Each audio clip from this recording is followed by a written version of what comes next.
जय हिंद दोस्तों हम लोग सीटेट एग्जाम 2022 के लिए मैथ्स कंप्लीट कर रहे हैं, जिसके अंतर्गत हम सीटेट के जो पुराने पेपर हैं उनमें जो मैथ्स के क्वेश्चन आए थे उन्हें डिस्कस कर रहे थे। तो इस वीडियो हम देखने वाले हैं 1 जनवरी 2022 को जो सीटेट का फर्स्ट पेपर आया था उसमें जो मैथ्स के क्वेश्चन आए थे उन्हें यहाँ पर डिस्कस करेंगे। तो आइए देखते हैं कौन से क्वेश्चन आए थे और उनको किस तरह से हम लोग हल कर सकते हैं। देखिए यहाँ पर क्वेश्चन दे रखा है, एक स्कूल में 96 शिक्षिकाओं में से 3/8 शिक्षिकाएं उच्च कक्षाओं में पढ़ाती हैं। उच्च कक्षाओं में की शिक्षिकाओं का 2/9 भाग गणित शिक्षिकाएं हैं। तो वह शिक्षिकाएं जो उच्च कक्षाओं में गणित नहीं पढ़ाती हैं उनकी हमें संख्या ज्ञात करनी थी। ठीक है, तो देखिए एक स्कूल में 96 शिक्षिकाएं हैं। ठीक है, तो शिक्षिकाओं की जो संख्या टोटल है वो है आपके 96। क्लियर। अब देखिए इसमें इसका 3/8वां भाग शिक्षिकाएं उच्च कक्षाओं में पढ़ाती है। देखिए इनको दो भागों में बांटा गया है। ठीक है, एक तो उच्च कक्षाओं में और दूसरा निम्न कक्षाओं में। देखिए कुछ इस तरह शिक्षिकाओं की संख्या है 96। ठीक है, जिसमें से देखिए कुछ तो उच्च कक्षाओं में पढ़ाती हैं, कुछ निम्न कक्षाओं में पढ़ाती हैं। तो जो उच्च कक्षाओं में पढ़ाती हैं उनकी संख्या है 3/8। ठीक, ये हैं उच्च कक्षाओं की शिक्षिकाएं। तो जो बची होंगी वो निम्न कक्षाओं में होंगी। ठीक है, तो हमें निम्न से कोई मतलब नहीं है। ठीक, हमें उच्च कक्षाओं को देखना है। तो उच्च कक्षाओं में क्या है, जितनी शिक्षिकाएं हैं उनका 3/8 है, तो इनको निकाल लेते हैं। इसको गुणा करते हैं 96 से, इसको हम बराबर कर सकते हैं। या 96 करेंगे तो 8 से काटेंगे तो देखिए 8 एकम 8, एक बचेगा यहाँ पर 16 हुआ, 8 दूना 16, तो ये आपका आ जाएगा 12×3 = 36। तो जो 36 शिक्षिकाएं हैं वो उच्च कक्षाओं में पढ़ाती हैं। अब कह रहा है उच्च कक्षाओं में शिक्षिकाओं का 2/9 भाग गणित पढ़ाती हैं। अब इनमें जो शिक्षिकाएं होंगी वो दो टाइप की होंगी। एक तो जो गणित पढ़ाती हैं, ठीक है, उसने बताया एक तो जो गणित पढ़ाती हैं, दूसरी जो गणित नहीं पढ़ाती हैं। भाई जो 2/9 भाग है वो गणित पढ़ाती होंगी और बाकी जो शिक्षिकाएं बची होंगी वो गणित नहीं पढ़ाती होंगी। तो यहाँ पर हम लिख सकते हैं जो गणित नहीं पढ़ाती हैं। ठीक है, ये इनकी संख्या हमें निकालनी है। तो देखो 2/9 भाग गणित पढ़ाती हैं, तो जो ये 36 शिक्षिकाएं हैं इन्हीं में से 2/9 भाग गणित पढ़ाती हैं। तो इसका हम 2/9 भाग निकाल लेते हैं। तो यहाँ पे लिख सकते हैं 36 गुणा 2/9। तो 9 से कट के 9 कम 9, 9 चौक 36। तो ये हमारा क्या आ जाएगा, ये दोस्तों आ जाएगा 4 दूना 8। तो जो 8 शिक्षिकाएं हैं वो गणित पढ़ाती हैं। तो जो बची हुई 36 में से जो बची हुई शिक्षिकाएं होंगी वो कौन सी होंगी, वो गणित नहीं पढ़ाने वाली होंगी। तो 36 से हम 8 घटा दे देंगे तो वही हमारा आंसर आ जाएगा। तो जो गणित नहीं पढ़ाती हैं, ठीक है, जो गणित नहीं पढ़ाती हैं, हम क्रॉस लगा रहे हैं यहाँ पे, तो उनकी संख्या क्या हो गई, 36 से हम यही घटा लेंगे, 36 - 8।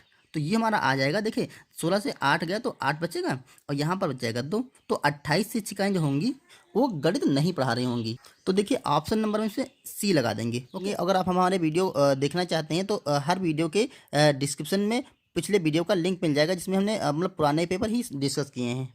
यहाँ पर देखिए अगला क्वेश्चन बहुत ही आसान आया था। देखिए संख्या लिखा है 4782 और 32,170 में 7 के अंकित मूल्यों में अंतर क्या है। देखिए यहाँ पर दे रखा है 7 के अंकित मूल्यों में अंतर क्या है। देखो दोस्तों, जो अंकित मूल्य होता है उसको हम अंकित मूल्य को हम उसका देखिए फेस वैल्यू अंग्रेजी में लिखते हैं, उसको फेस वैल्यू या उसका जाति मान लिखते हैं। ठीक है, तो देखिए जो जाति मान होता है, अंकित मूल्य, जाति मान या फेस वैल्यू जो होती है वो सब जगह सेम ही रहती है। जैसे कि देखिए यहाँ पर 7 है तो इसका जाति मान 7 ही रहेगा। ठीक है, कहीं पर 7 को काहे कितने भी स्थान पे आप रख सकते हैं तो उसका मान 7 ही रहेगा। यहाँ पर देखिए 7 है तो इसका जाति मान 7 ही रहेगा। ठीक है, तो इस तरह से 7 और 7 का हम अंतर कर लेंगे, क्या उनके मूल्यों का अंतर करेंगे, मतलब 7 से हम अगर 7 घटा देंगे तो हमारा 0 आ जाएगा। तो इस तरह से इसका तो हमारा आंसर 0 निकल आएगा। दोस्तों यहाँ पर हम एक चीज़ और बता दें, इसी से रिलेटेड जो क्वेश्चन आता है, एक हम कई सारे पेपर में देखे हैं। देखो इसका जातिमान, ये तो जातिमान होगा जिसे अंकित मूल्य बोलते हैं, और एक आता है स्थानीय मान। ठीक है,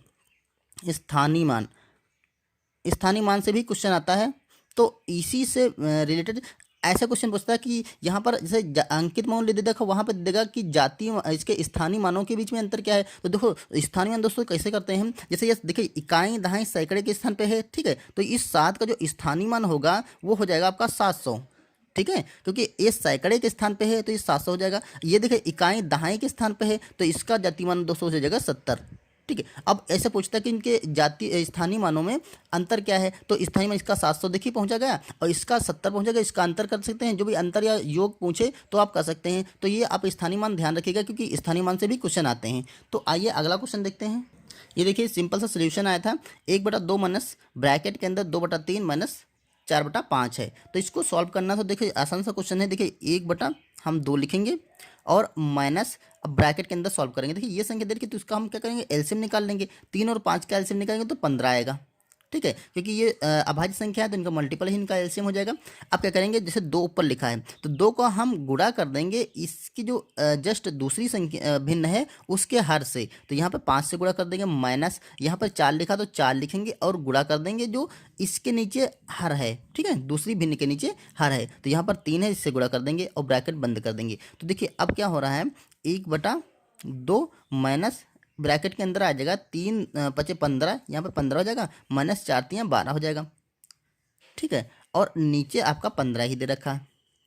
देखिए यहाँ पर क्या हो जाएगा, 1/2 माइनस यहाँ पर हो जाएगा 15 से 12 जाएगा तो आपका 3 बच जाएगा और बटे नीचे 15 हो जाएगा। ठीक है, अब देखिए इसको हम कट भी कर सकते हैं, 3 से काटेंगे, 3 एकम 3 और 3 5 15, तो ये हमारा हो जाएगा 1/2 माइनस 1/5। अब फिर से वही करेंगे, नीचे एलसीएम ले लेंगे तो 5 और 2 का एलसीएम 10 हो जाएगा, 5 दूनी 10, क्योंकि दोनों अभाज्य संख्याएं हैं। तो यहाँ पर 1 को 5 से मल्टीप्लाई करेंगे तो 5 एकम 5 हो जाएगा। यहाँ पर सेम ये प्रोसीजर करेंगे ना, तो 1 गुणे जब 5 यहाँ पर करेंगे तो 5 आएगा, माइनस जब 1 गुणे 2 करेंगे तो यहाँ पर 2 ही आ जाएगा। अब देखिए यहाँ पर हो रहा क्या रहा है, इसको आप कैलकुलेट कर लीजिए तो ये हो जाएगा 5 से जब 2 घटेगा तो आपका 3 बच जाएगा और नीचे क्या है 10। तो यही इस क्वेश्चन का आंसर हो जाएगा 3/10। तो ऑप्शन देखिए, ऑप्शन हमारा बी सही हो रहा है। आइए यहाँ पर देखिए, निम्नलिखित कथनों में से कौन सा पूर्ण संख्याओं के लिए सत्य नहीं है। यहाँ पर सत्य नहीं है, कौन सा इसमें सही नहीं है। अब दोस्तों यहाँ पर एक चीज़ आई, पूर्ण संख्याएं। तो जो पूर्ण संख्याएं होती हैं वो 0 से शुरू होती हैं और 1, 2, 3, 4, ठीक है, ऐसा करके जितनी भी संख्या होती है वो सारी संख्याएं पूर्ण संख्या होती हैं। तो यही पूर्ण संख्या होती हैं। अब कहता है इन्हीं संख्याओं के लिए ये जो वैल्यू दे रखी है तो इसमें से ए और बी, कोई दो संख्याओं को हम एक संख्या को ए मान लेंगे, एक संख्या को बी मान लेंगे, कोई भी आप सेलेक्ट करके इसको, ये जो कंडीशन दे रखी है बराबर के दोनों साइड में फुलफिल हो रही है तो जान लो वो सही है, और जिसमें बराबर के दोनों साइड में फुलफिल नहीं हो रही है वो गलत है। ठीक है, तो मान लेते हैं कोई संख्या दो ले लो, किसी भी कंडीशन, क्योंकि उसने पूर्ण संख्या बोली तो कोई भी दो संख्या मान लेते हैं, हम ले लिया 1 और 3 ले लिया। ठीक है, 1 और 3 ले लिया, इसको हमने ए मान लिया और इसको हमने बी मान लिया। कोई भी आप जो भी मन चाहे वो सिलेक्ट कर सकते हैं। तो देखो यहाँ पर देखिए, इसमें अगर 1 और 2 रखें, सॉरी 1 और 3 रखें तो यहाँ पे क्या हो जाएगा, 1 और 3 रखेंगे तो यहाँ पर देखिए 1 + 3 हो जाएगा बराबर 3 + 1, क्योंकि बी इधर बी बाद पहले आ गया, इधर बी बाद में आया। तो इसको अगर देखेंगे तो ये क्या हो जाएगा, 3 1 4 और बराबर इधर भी 4 आ जाएगा। ठीक है, तो ये तो सही है। लेकिन इधर देखिए यहाँ पर रखेंगे तो यहाँ पर अगर हम 1 रखेंगे, 1 - 3 बराबर इधर रखेंगे 3 - 1, तो देखो यहाँ पर क्या हो रहा है, यहाँ पर जब 1 घटाएंगे तो क्योंकि 3 माइनस का है, 1 प्लस का, तो ये माइनस का 2 बचेगा। ठीक है, बराबर इधर देखिए 3 से जब 1 घटाएंगे तो यहाँ पर 2 बच जाएगा, तो यहाँ तो माइनस का बचा है और यहाँ पर प्लस का बचा है। अच्छा, ये चीज़ बराबर नहीं है, अतः यही हमारा इस क्वेश्चन का आंसर करेगा जो सत्य नहीं है। ये सत्य नहीं हो सकता, पूर्ण संख्याओं के लिए ये चीज़ सत्य नहीं होगी, क्योंकि कोई संख्या में से हम कोई संख्या घटाएं और फिर उसी संख्या जो घटी संख्या है उसमें से पहले वाली संख्या घटाएंगे, क्योंकि बाद वाली संख्या अगर छोटी होगी तो ये माइनस में आएगा। ठीक, तो ये कंडीशन फुलफिल नहीं होगी, तो यही इस क्वेश्चन का आंसर हो जाएगा। बाकी आप सबको चेक कर लीजिए, यहाँ पर चेक करेंगे तो ये अगर 1 × 3 करेंगे और बराबर 3 × 1 करेंगे तो दोनों 3 एकम 3 हो जाएगा, और यहाँ पर देखिए 3 एकम 3, यहाँ इधर भी 3 हो जाएगा, 3 बराबर 3 ये भी सही हो जाएगा। और यहाँ पर आप देख सकते हैं 1 2 3, यहाँ पर 3 संख्या को ले लीजिए, कोई भी संख्या, मान लिया हम 0 को शामिल कर ले रहे हैं। ठीक है, तो इसको हम देखिए, इसको ए बी और इसको हम सी मान लेते हैं, कुछ भी हम मान सकते हैं। तो यहाँ पर देखिए क्या हो जाएगा, यहाँ पर सी से जब जोड़ेंगे तो ए + बी करेंगे तो ए + बी करेंगे तो यहाँ पर 4 हो जाएगा, और प्लस सी करेंगे ये वाला सी, तो यहाँ पर क्या होगा, सी को 0 माने हैं तो यहाँ पर क्या आ जाएगा 4, यहाँ 4 रह जाएगा। अब दूसरी तरफ देखते हैं, इधर a + b + c, b + c जब करेंगे तो यहाँ पर देखिए b और प्लस c करेंगे तो यहाँ पर 0 आ जाएगा। ठीक है, सॉरी 4 आ जाएगा, और यहाँ पर देखिए b + c करेंगे तो यहाँ पर 3 आएगा, और फिर a जोड़ देंगे तो यहाँ पर भी 4 आ जाएगा। तो ये भी हमारा सही निकल रहा है। तो इस तरह से आंसर नंबर इसका बी सही होगा। आइए नेक्स्ट क्वेश्चन देखते हैं। जब किसी संख्या को 6 से विभाजित करने के लिए कहा गया तो रानी ने 9 से विभाजित किया और भागफल 21 और शेषफल 3 मिला। अपनी गलती समझने के बाद उसने 6 से भाग किया। ठीक है, अब भागफल और शेषफल होगा। दोस्तों उसने 6 की जगह 9 से भाग कर दिया था और उसका भागफल 21 और शेषफल 3 आया था। अब कह रहा है उसने जब इससे दोबारा से उसने गलती समझी तो उसने 6 से भाग किया, अब उसका भागफल और शेषफल क्या होगा। तो दोस्तों ये तब तक हम नहीं निकाल सकते जब तक हमें वो संख्या नहीं पता होगी कौन सी संख्या होती है। ठीक है, तो संख्या को दोस्तों हम भाज्य लिखते हैं। इसको देखो यहाँ पर मैंने संख्या लिखा है, इसको हम भाज्य भी बोलते हैं। ठीक है, भाज्य जो संख्या होती है उसको हम भाज्य भी बोलते हैं। तो इसके लिए फार्मूला होता है भाज्य बराबर भाजक, भाजक गुणे भागफल प्लस शेषफल, प्लस शेषफल। ये एक फार्मूला होता है जिससे हम भाज्य निकाल सकते हैं। भाज्य मतलब जो भाग करने वाली संख्या होती है। अब देखिए जैसे हम ऐसे भाग कर रहे हैं, देखिए अगर यहाँ पे ऐसे भाग करते हैं ना तो जो यहाँ पर संख्या होती है उसको बोलते हैं हम भाजक। यहाँ पर होता है भाजक और यहाँ होता है भाज्य। भाज्य मतलब जो संख्या होती है ये वाली, और भागफल यहाँ आता है भागफल, और नीचे क्या आता है आपका शेष, नीचे बचता है शेषफल। ठीक है, तो यही हमने इस यहाँ पे जो एक फार्मूला बनता है भाज्य बराबर भाजक गुणे भागफल प्लस शेषफल। तो यहाँ से हम पहले निकाल लेंगे जो 9 से भाग किया गया था उसमें, तो 9 से भाग किया गया तो ये जो भाग जिससे किया गया था वो हमारा भाजक था, तो यहाँ पे 9 लिखेंगे, गुणे भागफल हमारा 21 आया था। ठीक है, और प्लस शेषफल क्या था 3 मिला था, तो ये पहले निकाल लेते हैं हम। तो यहाँ पे देखिए 9 एकम 9 हो जाएगा और 9 दूना 18 हो जाएगा, प्लस का 3 हो जाएगा, बराबर। तो ये संख्या आ गई 9 और 3 12 का 2 और 8 1 9 और 1 192। तो जो संख्या दोस्तों थी वो 192 थी। अब कह रहा है जब संख्या उसे पता हो गई, मान लेते हमें संख्या पता हो गई, अब हम उसको 6 से भाग करेंगे और वो देखेंगे भागफल क्या रहा और शेषफल क्या रहा। तो आइए इसको 6 से भाग करते हैं। तो यहाँ पर देखिए जो 92 है 192, तो यहाँ पर हमें 6 से भाग करना था ना उसे, तो 6 से भाग कर लेते हैं। तो 1 9 और 2, अब 6 से भाग करिए तो 6 से करेंगे तो 6 3 18 आएगा, तो यहाँ पर लिखेंगे अब 18, बचेगा हमारा 1 और यहाँ पर उतार लेंगे 2, तो 6 दूना 12। ठीक है, यहाँ पर 12 लिखेंगे और यहाँ पर कुछ नहीं बचा, तो शेषफल हमारा क्या बचा, यहाँ पर हमारा शेषफल बचा है। ठीक है, और ये हमारा भागफल हो गया।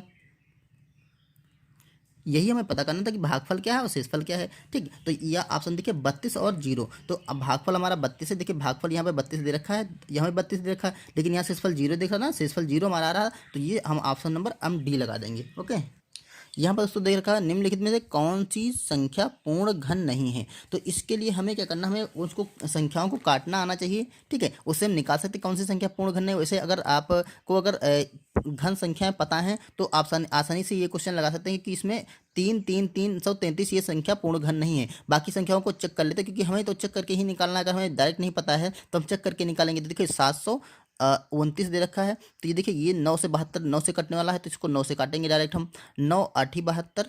ठीक है, और 9 एकम 9, फिर से 9 से कट जाएगी, तो 9 9 81, फिर से 9 से काटेंगे तो 9 एकम 9। तो देखिए यहाँ पर पूर्ण घन का मतलब ये होता है कि ये संख्या के 3 पार्ट है ना, 9 गुणे 9 गुणे 9, इसको हम लिख सकते हैं 9 गुणा 9 गुणा 9, तो इसकी पावर हम 3 कर सकते हैं, 9 की पावर 3। तो ये देखिए ये एक पूर्ण घन संख्या है जिसकी पावर मतलब कोई संख्या की पावर 3 आ जाए तो ये संख्या पूर्ण घन हो जाएगी। ठीक है, अब अगला चेक करते हैं, ये 1000 दे रखा है ना, तो इसको हम 10 से काट लेंगे, 10 से काटेंगे, 10 एकम 10, 2 जीरो से लगा देंगे, फिर 10 से काटेंगे तो 10 10 बाहर जाएगा, 10 दाम 100। ठीक है, फिर 10 से काटेंगे तो एक बार जाएगा। तो देखो यहाँ पर भी 10 की पावर क्या आ गई, 10 की पावर 3 आ गई, तो ये भी एक पूर्ण घन संख्या है। इसको आप काटिए 333 को, तो 333 को आप कट करेंगे तो 3 से कट रही है, तो 3 से काटेंगे 1 1 और 1।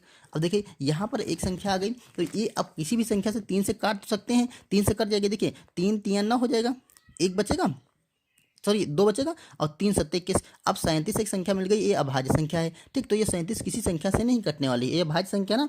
तो अब हम क्या कर सकते हैं, 3 की पावर हम 3 नहीं कर सकते हैं, मतलब 3 या कोई एक ही संख्या, इसको अगर 37 से काट लें हम, तो देखिए इसके गुणांक क्या आ गए, 3 गुणे 3 गुणे 37, मतलब यहाँ पर किसी भी एक संख्या की पावर 3 नहीं हो सकती। ठीक है, अतः ये संख्या पूर्ण घन संख्या नहीं। आगे ये 216 को हम देख लेते हैं, 216 को हम 8 से काटेंगे तो 8 दूना 16। ठीक है, 5 21 8 सती नहीं, देखिए 8 दूना 16 और 5 21 56 हुआ, तो 8 8 नहीं 64, 8 8 सती 56, ये हो जाएगा।